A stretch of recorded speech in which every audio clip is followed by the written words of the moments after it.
Hey guys, it's Jane. I'm here today to do a tag video. I love doing tag videos, they're so fun. Anyway, I was tagged by Stephanie at Time to Read in her 7 Deadly Sins tag. So I'm going to link her below and the original. This has got 7 questions. That's 7, isn't it? 7 questions associated with the 7 Deadly Sins. Before we get started, just thinking about this made me wonder, does anybody know who came up with the 7 Deadly Sins?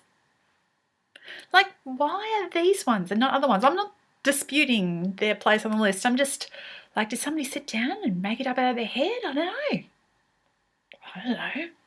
Anyway, the first one is greed. You're supposed to show your most expensive and your least expensive book. I would not have the least clue.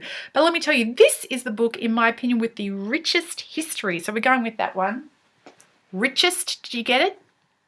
It is also the book that I own, which looks most like something that would be a prop in Harry Potter. This is, let me show you the spine. This is Brown Driver Briggs, the English to Hebrew lexicon of the Old Testament. It was published in MD CCCCVI 1906. And in this particular copy was given as a present. It says Deaconess Alice, surname, from her friend and teacher, and then it's signed with the initials, so we don't know who that is, Easter 1933. And then there is an inscription written in Hebrew underneath. I love this old book. After Deaconess Alice was finished with it, she donated it to a library where I used to work for a time.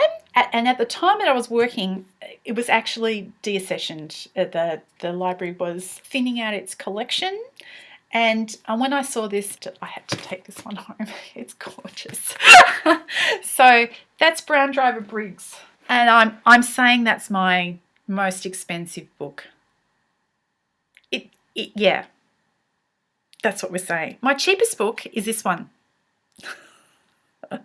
My library card.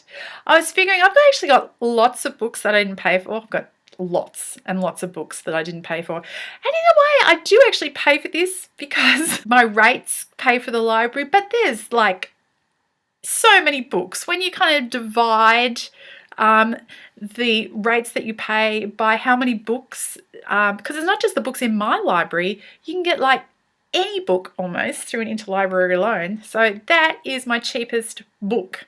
The second question is Roth. Which author do you have a love-hate relationship with?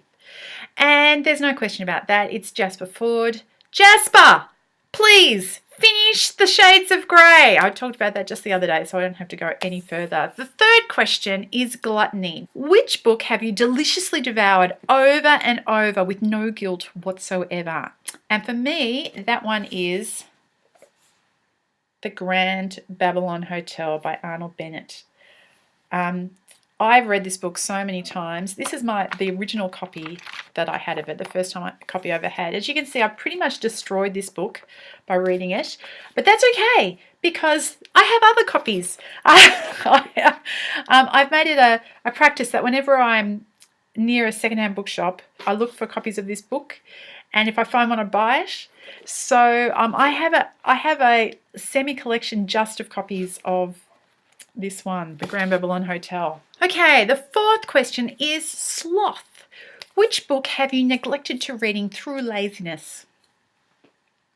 Now, I honestly tried to come up with an answer to this question, but it doesn't compute. The question as put just simply does not compute.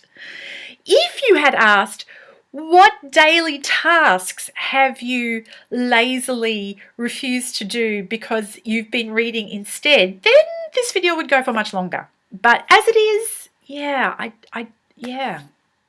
The fifth question is pride. Which book do you talk about most to sound like an intellectual reader? Now, I would like to say that I do not do this.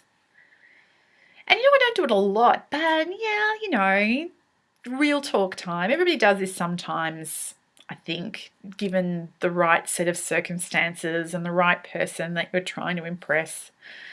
Or at least, I don't know if everybody does, but I certainly do. Probably the book would be Infinite Jest by David Foster Wallace, because it's kind of long and difficult and critically acclaimed. So, if given the right circumstances, it's just possible I could name drop that book. Maybe. The sixth question is last. What attributes do you find attractive in male or female characters? I actually made a video recently where I talked about what traits are attractive in a character. But when I was doing that, I wasn't really talking about like sexually attractive. I don't think I've ever got the hots for a character in a book, ever. Like ever. On TV, sure. In a movie, just a little bit, but not in a book.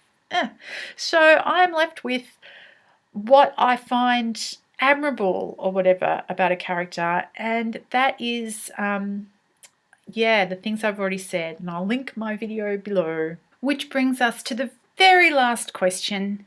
Envy. What books would you like to receive as gifts? This one in my brain I am completely failing because it's going to make me into a real hypocrite. If you honestly ask me what my reading self would most prefer as a gift, I just want a gift card for my e-reader so I can buy whatever I want. And the reason that makes me a hypocrite is I never do that for anybody else. I would feel bad about doing that as like a birthday present or something, because it seems like it means I haven't really thought about it or something. But actually, that's what I would like. I've got to sit down and think about that one because it's breaking my brain a little bit. But there you go. Okay, so the only thing left is to tag some people. So here is who I'm tagging. I am tagging Tara from Tarabyte. I am tagging Rachel at Calinardi. I am tagging Paul from A Common Touch of Fantasy. And I'm also tagging Joe from The Confusion Matrix. That's it. I hope you're all well, and I'll talk to you later. Bye!